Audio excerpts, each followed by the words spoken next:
Good evening. My name is Zoe, and I'm a longtime city resident of Baltimore and also an ISA certified arborist, so I am here to speak for the trees. I'll start off by saying, again, that most of these trees are in the public right-of-way, which means that they belong to the city of Baltimore, and therefore all of us collectively as residents. They belong to all of us. They are paid for generally with taxpayer dollars, although some of these were planted by Hopkins, but they belong to us and they are an asset, a public asset to all of us. They're not under Hopkins jurisdiction. Secondly, a little bit of extra site history on the elms is that before those 18 elms were planted, there were other trees there, which were mature zelkovas and honey locusts, which were removed in 2014-15 for the building of the childhood center. And actually some of those tree trunks were used as the play space that are still in that child care center today. So those were very large trees that were already removed once. As far as the oaks along Remington, I did a quick tally on iTree, which is a tree benefits calculator that exists online, and estimated their expected services over a 20-year period based on their species, oaks, their size, about 20 inches diameter breast height, and their location. And each tree's expected benefits is around $2,600 over 20 years, which is more than 3 times the eco-benefits of a new tree. And I want to briefly touch on the carbon cost of growing and planting a new tree.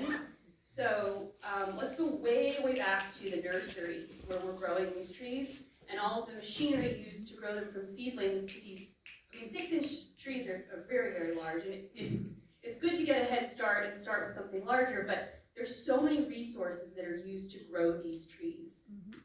And so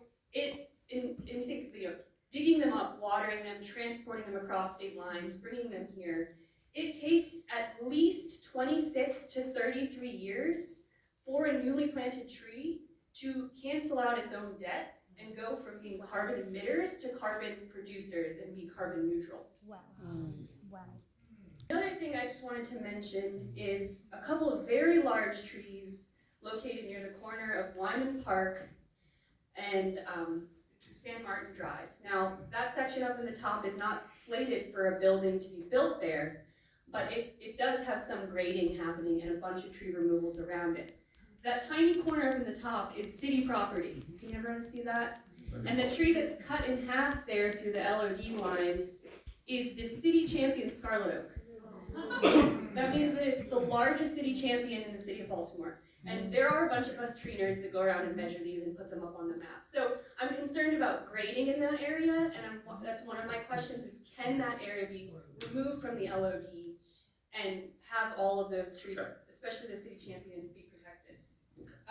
And just as like an analogy, it's kind of silly, but for a university, these trees are well on their way to paying off their carbon loans, like college loans. They're working hard at their new jobs, which are to clean the air and absorb stormwater and pollutants, and we're going to cut them off to bring more loans with more debt. And we don't want to be responsible for contributing to our carbon debt. These 18 elms have another 10 years before they even work themselves off. So I'll wrap up now. I just want to say that these are one of the few resources that appreciate with their age. And if we look at our big picture vision, we share a citywide goal of reaching 40% canopy coverage. There's so many different groups that are contributing to this, nonprofits, individuals. I know that Hopkins has contributed to planting even in partnership with Remington and other local groups. And we applaud that, and we want to plant trees. And we have to, protect our assets. That city champion oak is 170 inches in circumference, 83 feet tall, and it spreads 94 feet across. And that is our canopy goal. And not to mention the private property trees, there's a runner-up southern red oak on the hillside above those oaks as well. I know this is a complicated issue. I know there's a lot coming in here, but we have to take a stand to start protecting our canopy now. And large landowners and models of research and education should be at the front line of defending and protecting our existing canopy. Thank you.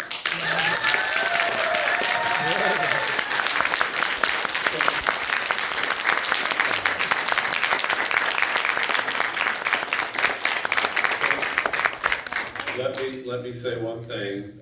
We have already met DCNR, and we have moved the LOD away from the champion tree.